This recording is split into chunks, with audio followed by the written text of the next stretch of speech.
Ok, estamos gravando.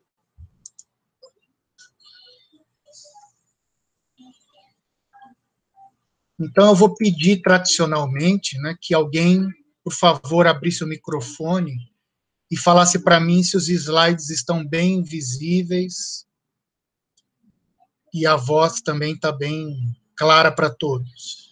Tudo ótimo. Tá sim, professor. Tá bom, obrigado. Então, vamos dar início ao nosso tema de hoje, que é o algoritmo de Kruskal. Antes de falar no algoritmo, vamos falar do problema que eu quero resolver. O problema é o seguinte. Dado um grafo conexo G, então não é de grafo, é grafo, né, com pesos positivos nas arestas, eu quero determinar uma árvore geradora do grafo que tenha custo mínimo. Bom, o que é uma árvore geradora? Uma árvore é um subgrafo que não tem ciclos. E geradora quer dizer que ela alcança todos os vértices do grafo. Então, aqui nesse exemplo do slide, a árvore geradora está formada por essas arestas sublinhadas em cinza mais forte, né? Então, essa árvore geradora é geradora porque alcança todos os vértices. Vocês podem ver que todos os vértices pertencem a esse subgrafo, tá? Todos eles são atingidos por esse subgrafo, essa árvore. E, além disso, não há ciclos. Então, é uma árvore realmente. Se vocês olharem para essas arestas sublinhadas em cinza, vocês vão ver que não se formam ciclos. E eu quero fazer isso a um custo mínimo. Tá? Então, por exemplo, o custo dessa árvore geradora, se eu não me engano, é 37. Se eu somar aqui 4 e 8, 12, 19, 28, 32, 34, 36, 37. Somando todas as arestas que pertencem a essa árvore geradora, eu tenho o custo 37. Há outras árvores geradoras, talvez até com o mesmo custo, ou custo maior, mas nenhuma vai ter custo menor do que 37. Então, essa árvore geradora realmente tem custo mínimo, ou custo ótimo, é uma árvore geradora ótima, de menor custo possível. Ok? Então, esse é o problema que eu quero resolver. Dado um grafo conexo, achar uma árvore geradora ótima, de custo mínimo. Tá? Para resolver esse problema, eu vou propor o algoritmo de Kruskal. Há outros algoritmos, como, por exemplo, o algoritmo de Prim, que resolve o mesmo problema. Eu estou dizendo isso só para vocês não confundirem o problema com o algoritmo. Muitas vezes as pessoas falam, o problema de Kruskal. Não, não é o problema de Kruskal. É o problema da árvore geradora mínima. E o algoritmo que resolve esse problema pode ser o de Kruskal, pode ser o de Prim, podem ser vários algoritmos para o mesmo problema. Ok? E qual seria uma possível aplicação para esse problema? Uma aplicação seria, dada uma rede, né, eu quero conectar todos os nós com arestas, sem redundância, né, e a um custo mínimo. Eu quero conectar todos os nós da rede por arestas a um custo mínimo. E o ciclo seria uma redundância, eu não preciso de ciclos, né? Eu quero conectar de forma acíclica.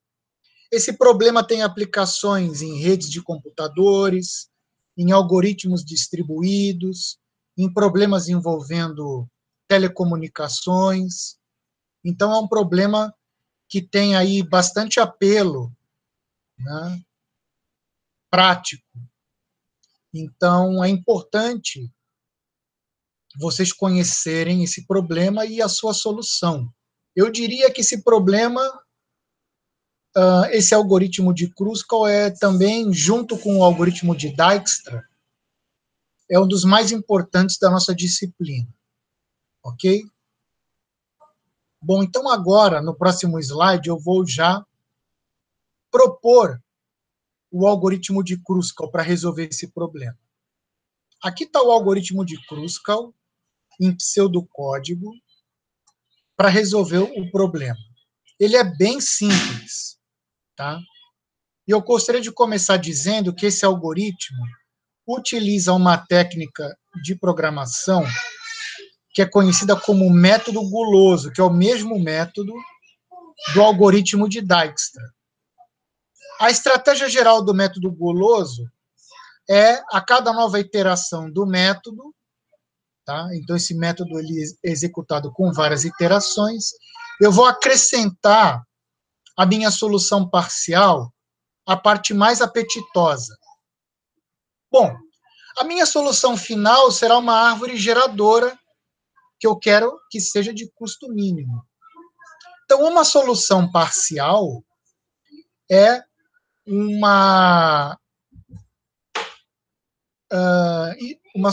um conjunto de arestas que ainda não alcançou todos os vértices, tá? E que ainda que é a cíclica, tá? Mas que ainda não alcançou todos os vértices. Isso é uma solução parcial. E a cada iteração, eu acrescento essa solução parcial uma nova aresta, que é uma nova parte. Então, eu vou construindo essa minha árvore geradora, acrescentando uma aresta a cada iteração. E eu tento acrescentar essa aresta, sempre tentando não aumentar muito a solução. Ou seja, acrescento a aresta mais apetitosa naquela iteração. Tá? Eu posso ter várias escolhas possíveis. Então, vou tentar acrescentar uma aresta que não seja muito cara ou a de menor custo que eu posso acrescentar. Isso seria a parte mais apetitosa naquela iteração. Por isso que chama guloso ou greedy, né?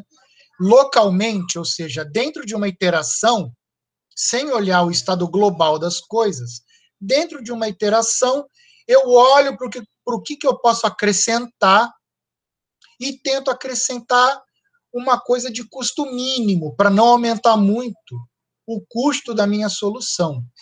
Isso seria, tá, a estratégia greedy, a estratégia gulosa. E o mais apetitoso em cada iteração é aquilo que tem custo mínimo, uma aresta de custo mínimo entre as possíveis. Tá? Então, essa é a estratégia geral. Então, vamos ver como é que essa estratégia se implementa na prática. Então, primeiro, vamos aqui ver a meta do algoritmo de Kruskal. Dado um grafo G com pesos positivos nas arestas, o algoritmo vai construir uma árvore geradora de T com custo mínimo. Como eu inicializo essa árvore T, que vai ser a minha solução do problema? Eu inicializo os vértices dessa árvore T com os próprios vértices do grafo. Então, no início, essa minha árvore é composta por N vértices. Então, ela ainda não é uma árvore, ela começa como uma floresta, tá? Com N vértices. E o conjunto de arestas escolhidas para fazer parte da solução, tá? No início é vazio, eu ainda não escolhi aresta nenhuma. Ok? Então, eu vou acrescentando arestas que vão juntando esses vértices na árvore. A gente vai ver que, numa iteração qualquer, uma solução parcial ainda não será necessariamente uma árvore. Só vai ser uma árvore no final, quando todos os vértices estiverem conectados numa única árvore. Ok? E como é que eu vou organizar essa escolha das arestas de peso mínimo a cada iteração?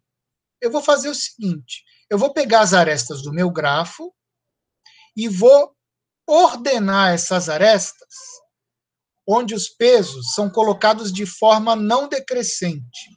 Ou seja, eu vou pegar uma ordenação das arestas, E1, E2, etc., até EM, lembrando que M é o número de arestas no meu grafo, de tal forma que o peso de uma aresta EJ é menor ou igual que o peso da próxima, da EJ mais 1. Então, o peso da E1 é menor ou igual que o peso da E2, que é menor ou igual que o peso da E3, e assim por diante. Pode haver alguns empates, mas essa ordenação é não decrescente. Então, a próxima aresta é J mais 1, ou tem um peso igual ou um peso maior. Essa ordenação você pode fazer utilizando heap sort, merge sort, quick sort, onde o valor a ser ordenado é o peso da aresta. Ok? Muito bem. E agora eu vou percorrer essas arestas da esquerda para a direita. Então, eu faço o J começar em 1, me posiciono aqui na primeira aresta, e vou percorrer até a última. E a iteração é muito simples. Eu vou olhar a próxima aresta, é J. Se ela não formar ciclo com as arestas que eu já escolhi, que estão em EDT, então eu acrescento essa aresta EJ a EDT. Muito simples, né, pessoal? Eu olho para uma aresta EJ e pergunto, ela forma ciclo com as que eu já escolhi? Não forma. Então eu acrescento. Se ela formar ciclo com alguma que eu já escolhi, eu descarto, porque senão eu não vou ter uma árvore. E a estratégia gulosa está embutida nessa ordenação, porque eu vou considerando primeiro as de custo menor e vou gradativamente olhando para as de custo maior. Então, essa é a explicação básica do algoritmo, mas eu vou simular para a gente entender melhor esse algoritmo.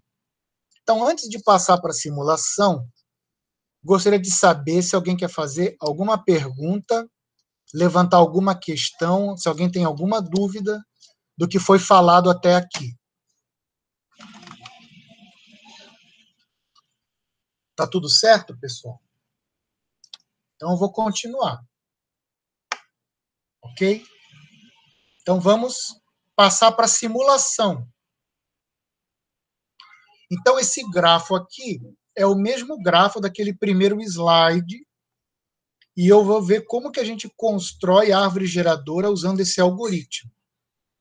Então, a gente viu que o algoritmo, a primeira coisa que ele faz é ordenar as arestas por peso. Então, a primeira aresta que eu vou considerar seria essa daqui, de custo 1. É a primeira da ordenação.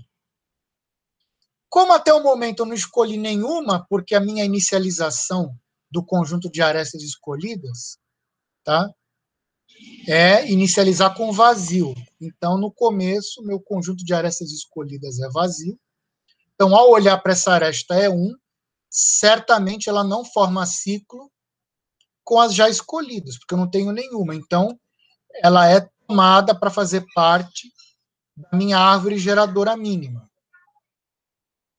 Então, reparem que a primeira aresta da ordenação sempre é escolhida. Tá? Agora, a aresta E2 pode ser essa, que tem custo 2, ou pode ser essa, que também tem custo 2. Aqui tem um empate. Então, tanto faz. Naquela minha ordenação, tá? Pode ficar uma ou outra na frente, não tem problema. Então, vamos supor que essa estava na frente. Como ela não forma ciclo com as já escolhidas, ela é escolhida para fazer parte da árvore geradora. A próxima aresta também tem peso 2. E eu posso escolher porque não forma ciclo com as anteriores. Ok? Vamos em frente. A próxima aresta tem peso 4. Pode ser essa ou essa. Se vocês olharem para a solução parcial, ela é formada por duas árvores. Essa árvore aqui, olha, que conecta esses três vértices, porque a árvore tem que ser um subgrafo conexo, né? E essa outra árvore que conecta dois vértices. Então, eu tenho duas árvores. Uma com esses dois vértices aqui e outra com esses três vértices. Então, a solução parcial é um subgrafo acíclico, mas não conexo, não necessariamente conexo. Tá? Não tem problema. No final, essas ilhas, digamos assim, vão se juntar e no final eu vou ter uma única árvore. Muito bem. Agora eu vou pegar essa minha aresta de peso 4, essa ou essa. Essa não forma ciclo com as anteriores. Se eu juntasse essa, não teria problema. Essa aqui também não formaria ciclo. Então eu posso escolher qualquer uma das duas, digamos essa. Interessante que essa aresta aqui juntou duas árvores que estavam isoladas uma da outra.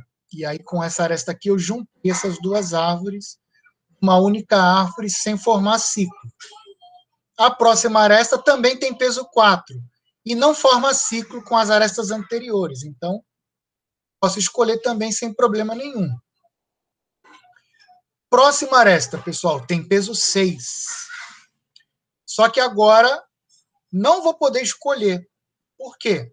Porque se eu escolher essa aresta de peso 6, eu vou formar esse ciclo aqui, olha, envolvendo esses 4 vértices.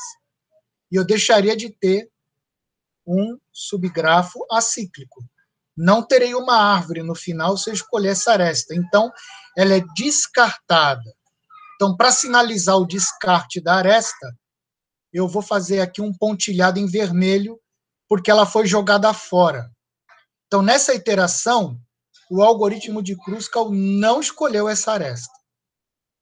Próxima aresta, ela vai ter peso 7 na ordenação. Pode ser essa ou essa. Se for essa próxima, não posso escolher. Por quê? Porque se eu escolher essa aresta aqui, vou formar esse ciclo aqui, envolvendo esses 5 vértices, estão vendo? Então, ela não pode ser escolhida. Então, o algoritmo de Kruskal olhou para essa aresta nessa iteração e descartou. A próxima aresta vai ser essa, mas essa agora não tem problema, porque ela não forma ciclo com as anteriores. Reparem, se eu invertesse a ordem de escolha, não causaria problema nenhum. Tá? Agora vai vir um exemplo mais interessante. A próxima aresta a ser escolhida tem custo 8. Pode ser essa ou essa. Observe que nenhuma das duas vai me causar problema. Se essa aqui for a escolhida, não forma ciclo. Se essa aqui for escolhida, também não forma ciclo com as azuis que já foram escolhidas. Então, posso escolher qualquer uma das duas. Digamos, essa daqui. Não me formou ciclo. Porém, essa escolha afetou a outra. Tendo escolhido essa, não vou mais poder escolher essa, porque se eu escolher essa agora, eu formaria ciclo com todos esses vértices aqui. Tá? Se eu voltar atrás e tivesse escolhido essa, em vez dessa, essa aqui é que ficaria descartada, porque eu formaria um ciclo desse outro lado aqui. Então, se eu escolho essa, essa vai ser jogada fora. E se eu escolho essa, a outra que vai ser jogada fora. Como eu escolhi essa daqui, a seguinte foi jogada fora. A próxima aresta a ser escolhida tem peso 9, tá? Na ordem dos custos. Não tem problema em escolher. Não vai formar ciclo. E agora, nesse ponto, eu poderia parar o algoritmo. Por que eu poderia parar? Eu poderia parar porque eu já alcancei todos os vértices. Reparem que, antes de colocar essa aresta, havia um vértice aqui que ainda não havia sido atingido por nenhuma aresta azul. Com a inclusão dessa aresta, esse vértice passou a ser atingido e eu alcancei todos os vértices. A minha árvore agora é geradora. Eu poderia parar o algoritmo aqui. Eu poderia dar um break lá naquele meu comando for e parar Não adianta olhar mais as próximas arestas. Todas elas vão formar ciclo agora. Essa aresta de peso 10 forma ciclo, seria esse. Não tem mais como incluir aresta nenhuma. Essa aresta vai formar ciclo. Por que a partir de agora eu formo ciclo? Porque todos os vértices já foram alcançados. Qualquer aresta que eu incluir vai ser entre dois vértices de uma mesma árvore. E aí ele vai fechar um ciclo com as arestas que já estão na árvore. Essa daqui formaria esse ciclo. Essa daqui, né, formaria esse ciclo aqui, olha. E essa de custo 14 também fecharia esse triângulo.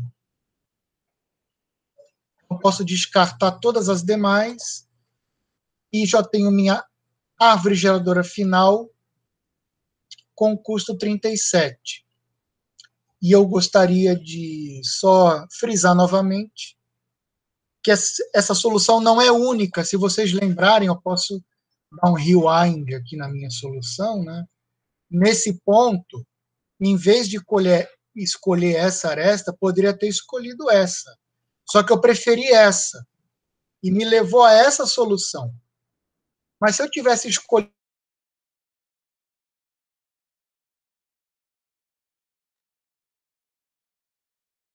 também teria custo 37. Seria trocar 8 por um outro 8. Não haveria problema nenhum. Aqui encerra a nossa simulação. E agora a próxima parte vai ser detalhes de implementação e complexidade. Mas antes de passar adiante, eu quero ouvir vocês. Se vocês têm alguma pergunta, alguma dúvida, alguma questão sobre essa simulação aqui.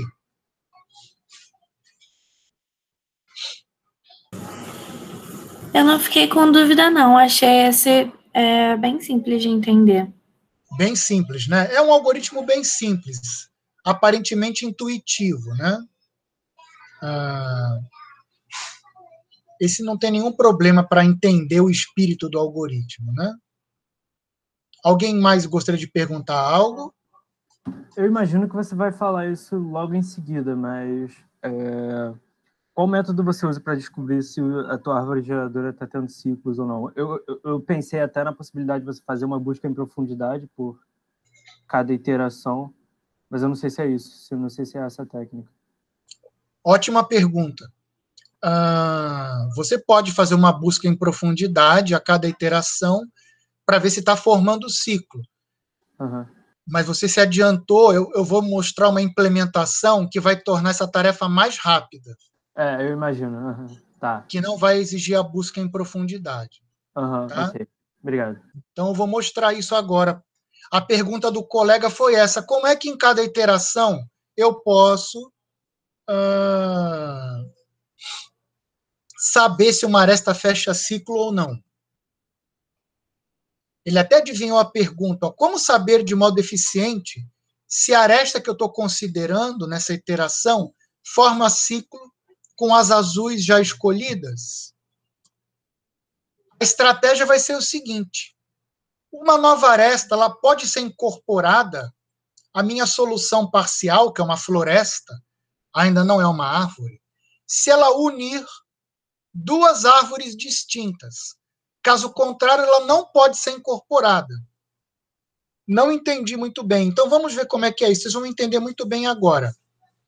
No início do algoritmo, se vocês lembrarem bem, posso até dar um rewind aqui. Vocês lembram que todos os vértices do grafo, eles fazem parte dessa minha solução parcial. Então, no início, a minha solução parcial consiste de N vértices isolados, que ainda não estão unidos por nenhuma aresta. Então, agora dando forward para frente. Os N vértices no início formam N árvores triviais. O que é uma árvore trivial? Uma árvore trivial é uma árvore formada por um único vértice, que não tem arestas. Então, eu tenho N árvores triviais distintas, cada uma com a sua cor. E nenhuma aresta foi escolhida ainda. Então, no início do algoritmo, eu tenho 9 árvores triviais, cada uma com a sua cor. Essa é a minha solução inicial. Tá? É uma floresta com N árvores, numeradas de 1 a 9. As cores ou os números podem ser interpretados como o mesmo rótulo, tá? Cor 1 ou rótulo 1, cor 2 ou rótulo 2, não tem problema, tá? Então, eu vou ter o número de árvores igual ao número de vértices. Agora, vamos escolher a primeira aresta, essa daqui, a de custo 1. Ela vai unir duas árvores distintas. A árvore azul, de rótulo 7, e a árvore, digamos assim, cor creme ou amarela. Não dá para ver muito bem, que eu escolhi uma cor creme, né? De rótulo 8. Olha o que vai acontecer. À medida que as arestas são escolhidas, eu realizo a fusão das árvores. Observem aqui. Eu vou escolher essa aresta, eu vou fundir a árvore 7 na árvore 8, e elas se tornam uma única árvore, que eu vou rebatizar com o menor rótulo. O menor rótulo é 7. Então, essa árvore passa a ser a árvore 7, de rótulo 7, e eu vou ficar com essa cor azul, que é a cor do rótulo 7. A segunda aresta a ser escolhida, ela vai unir a árvore 7 com a árvore 6. Então, eu posso fazer a união, porque os dois extremos da aresta estão em árvores distintas. Essa ponta da aresta de custo 2 está na árvore 7. E a outra ponta da aresta está na árvore 6. Sem problema. Eu faço a fusão, entendeu? Eu rebatizo tudo com o rótulo 6. Agora eu tenho só a árvore 6. No final, vocês vão ver que eu vou ter uma única árvore com o rótulo 1. Né? Vamos em frente. Próxima aresta de custo 2. Uma ponta da aresta está na árvore 3. A outra ponta está na árvore 9. Então, ela vai juntar duas árvores distintas. Pronto. Rebatizo essa nova árvore com o rótulo 3. Próxima aresta pode ser essa ou essa. Se for essa, ela vai juntar a árvore 3 com a árvore 6. Então, junto tudo e fico com a árvore 3.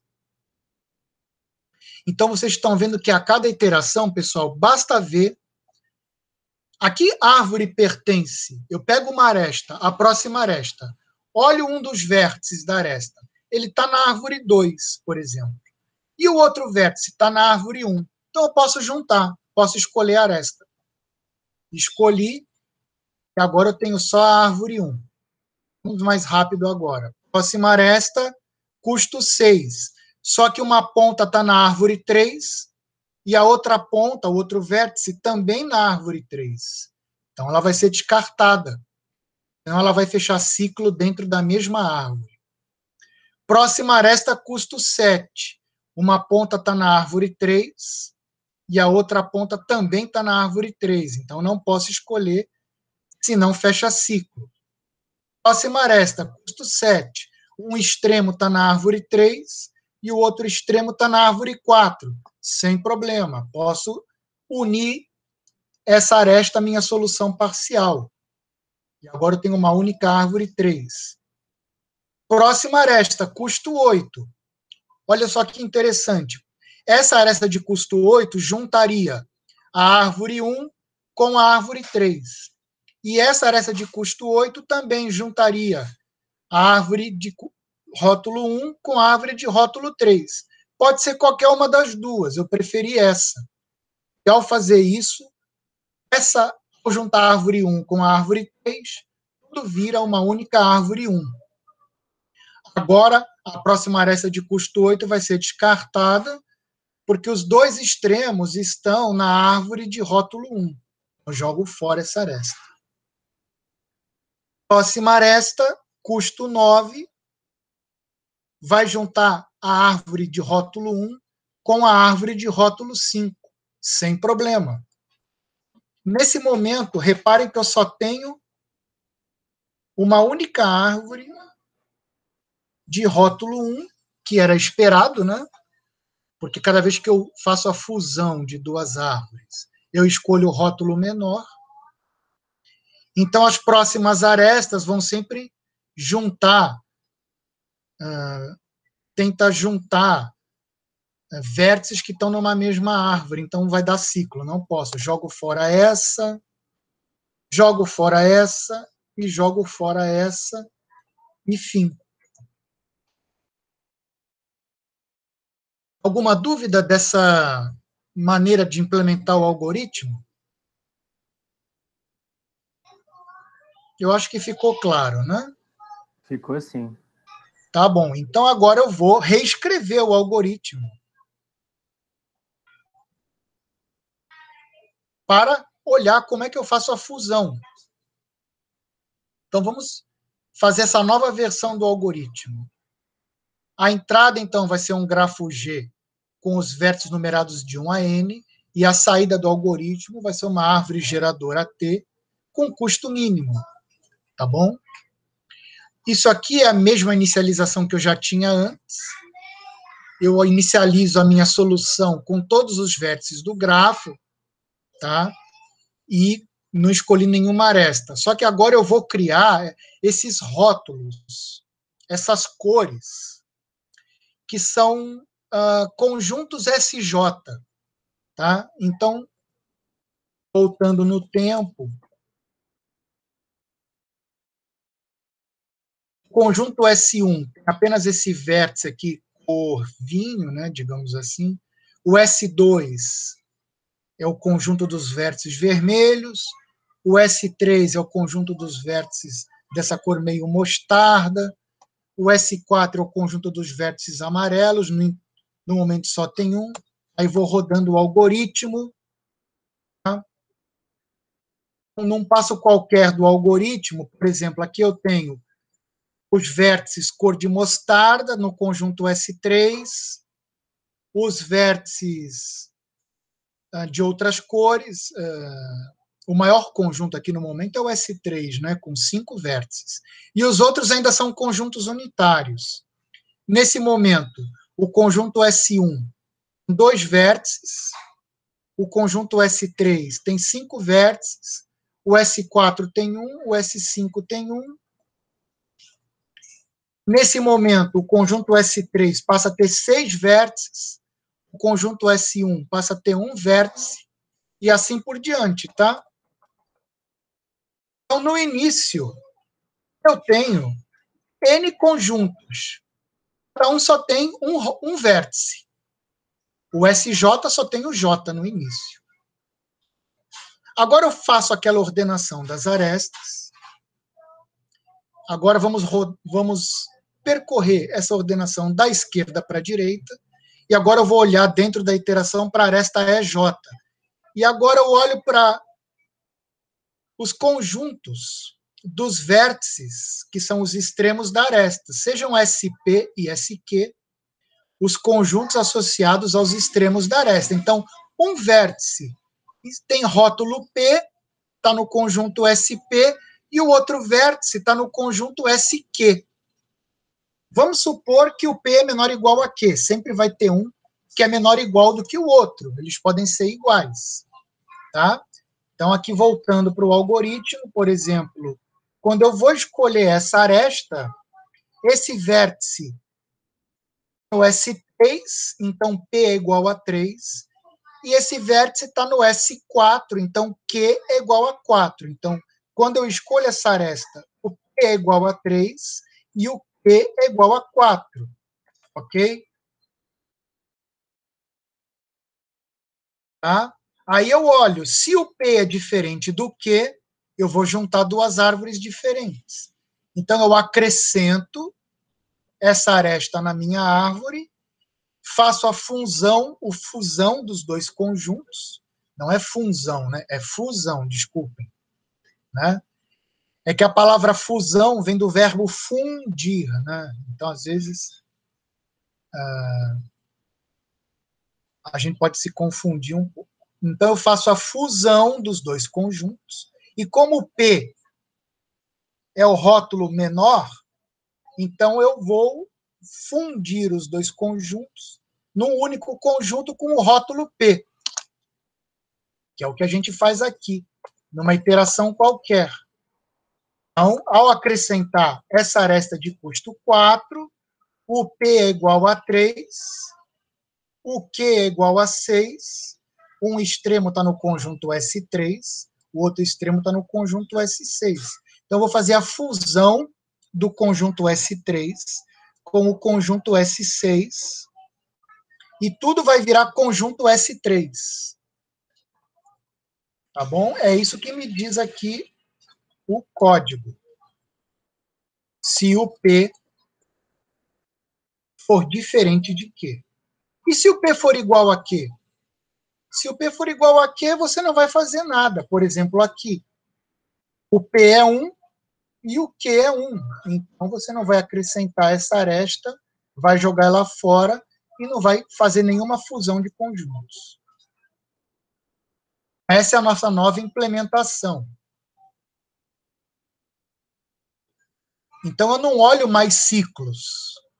Eu olho apenas os conjuntos. Então, não preciso fazer a busca em profundidade. Eu tenho uma maneira um pouco mais eficiente.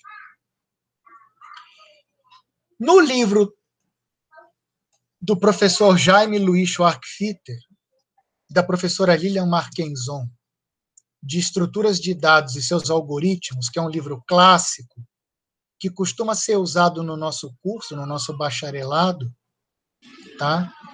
Tem um capítulo que é dedicado a tratamento de conjuntos disjuntos. É uma estrutura de dados, tá? Que manipula conjuntos disjuntos. Observem que esses conjuntos são disjuntos. O que é disjuntos? Eles não têm elementos em comum. Em qualquer momento, você vai olhar que o conjunto 1 não tem nenhum elemento em comum com o 2, são conjuntos que não têm interseção. Eles vão sendo unidos, mas continuam sem interseção entre si.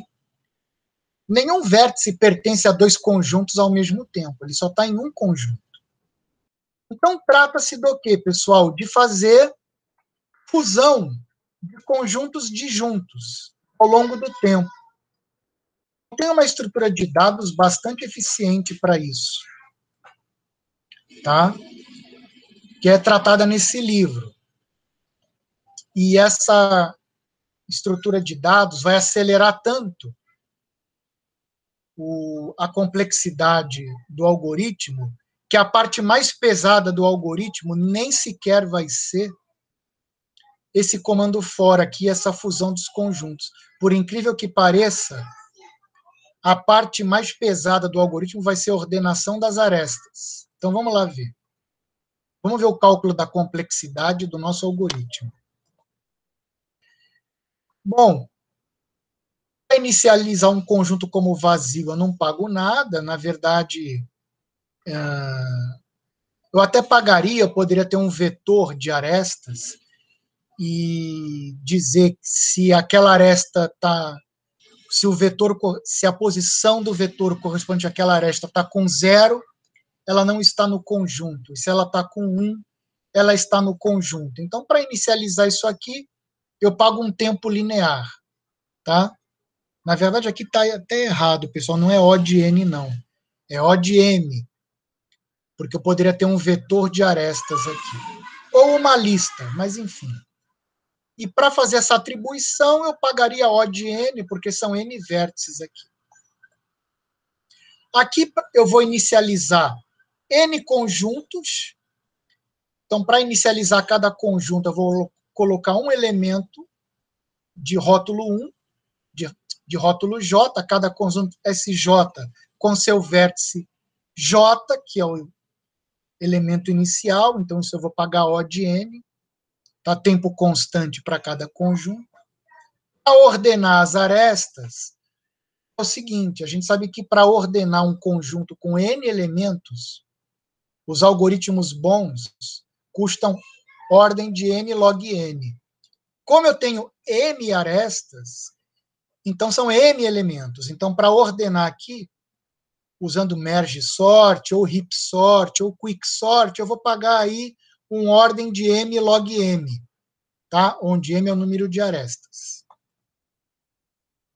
Para acrescentar uma aresta na árvore, a qualquer momento, você paga O de 1, tempo constante. Basta ir no bit, na posição do vetor correspondente àquela aresta, que estava com 0, dizendo que a aresta não pertence à árvore, e marcar com 1. Aí ele passa a estar na árvore. Agora, para fazer essas fusões, eu vou fazer um cálculo de complexidade que a gente fala amortizado. Eu vou olhar tudo que eu gastei em termos de gasto de tempo, de complexidade, ao longo de todas as iterações. Tá? Então, eu fiz o número de elementos é n, número total de elementos é n, porque eu tenho n vértices, né?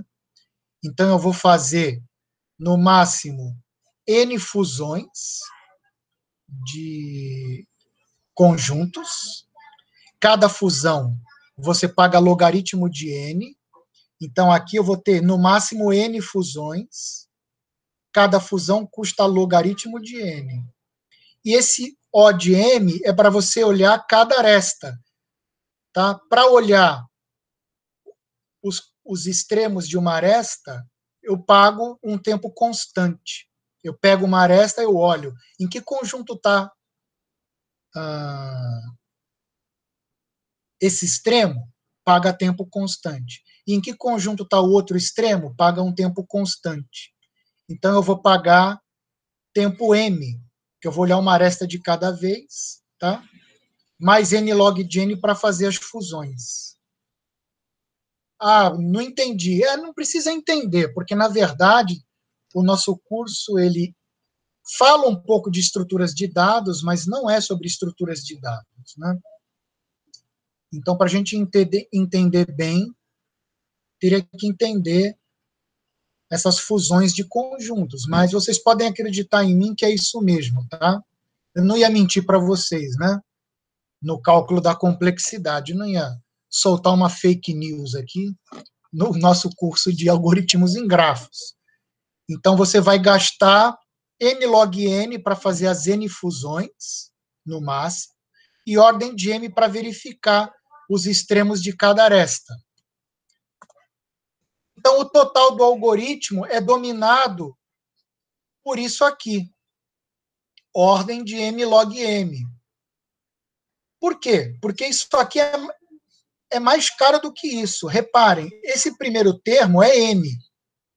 E aqui é m log m. Então, esse termo ganha desse. E o segundo termo, aqui é n log n, e aqui é m log m. Mas só que o m é maior do que o n.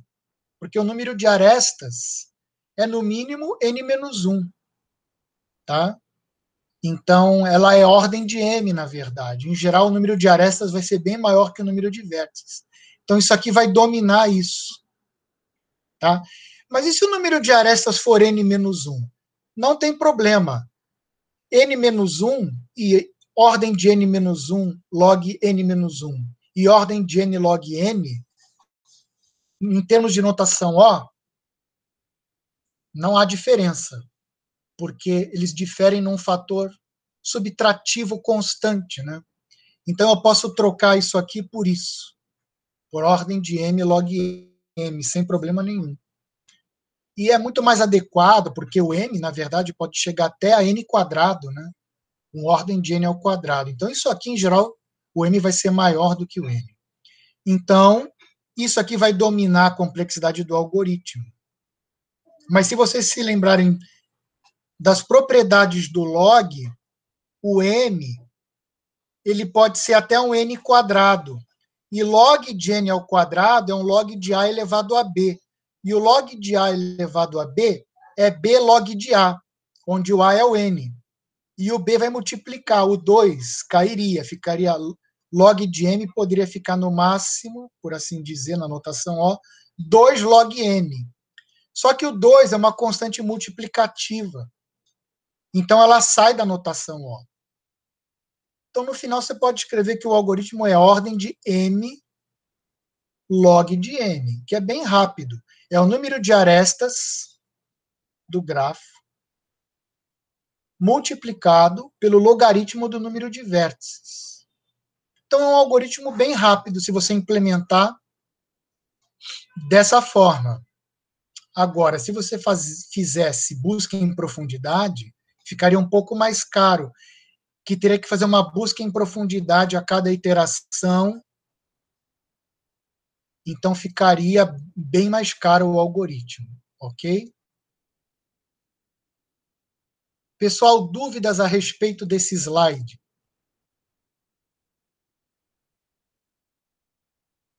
Sem problema.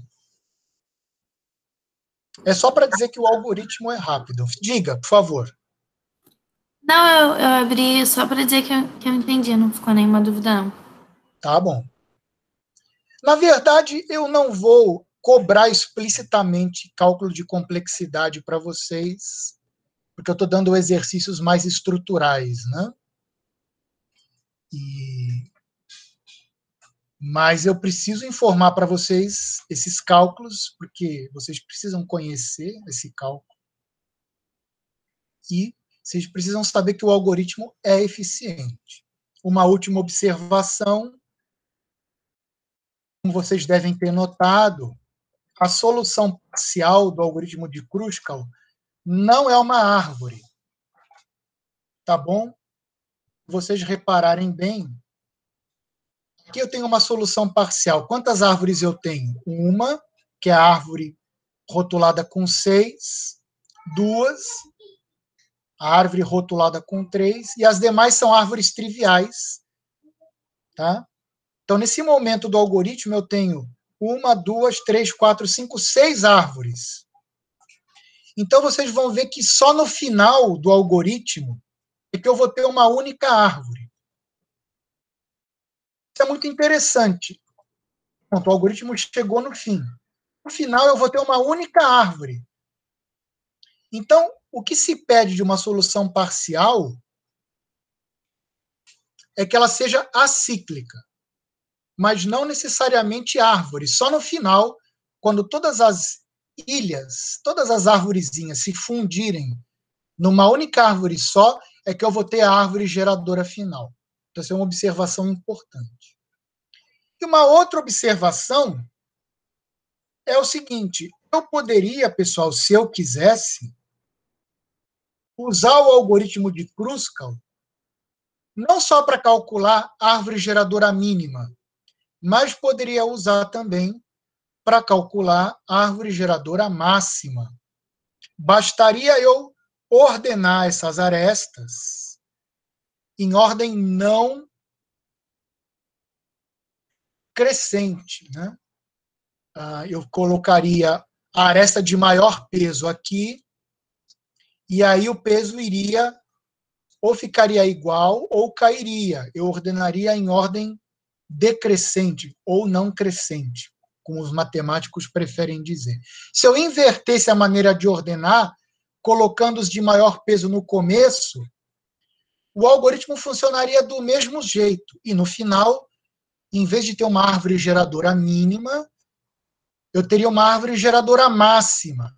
E é o mesmo algoritmo, basta inverter a boca do sinal aqui, ó. Em vez de ser menor ou igual, você põe maior ou igual, e você tem o algoritmo de Kruskal para resolver o problema da árvore geradora máxima. E para que eu queria resolver a árvore geradora máxima? Você pode entender a aresta escolhida como custo, quanto você paga para acrescentar uma certa aresta aqui. Eu pagaria 7, por exemplo, para acrescentar essa aresta aqui, ó. Estou acrescentando nesse momento. Mas se você quiser interpretar de uma outra forma, Quando eu acrescento uma aresta, não é aquilo que eu pago, mas é aquilo que eu ganho se eu acrescentar aquela aresta. Tá? Então, você pode ver o peso da aresta como um custo que você tem que pagar, então você tem que minimizar. Ou como um ganho que você teria ao acrescentar aquela aresta. Então, você quer maximizar a sua árvore. Tá? Então, digamos que eu quero atingir todos os nós com o maior ganho possível. Tá? Eu quero acrescentar essa conexão porque ela é rentável para mim, de alguma forma. Então, tem aplicações que usam esse tipo de abordagem. Então, um exercício interessante seria você rodar o mesmo algoritmo para esse mesmo grafo e obter uma árvore geradora máxima. Aí você começaria escolhendo a aresta de custo 14 e depois a de custo 11, de peso 11. E assim por diante, tá bom? Então é isso, pessoal. Com isso terminamos a nossa exposição de hoje e eu deixo aberto aí para mais alguma pergunta, algum questionamento, se vocês tiverem, antes de eu encerrar a gravação. Ok.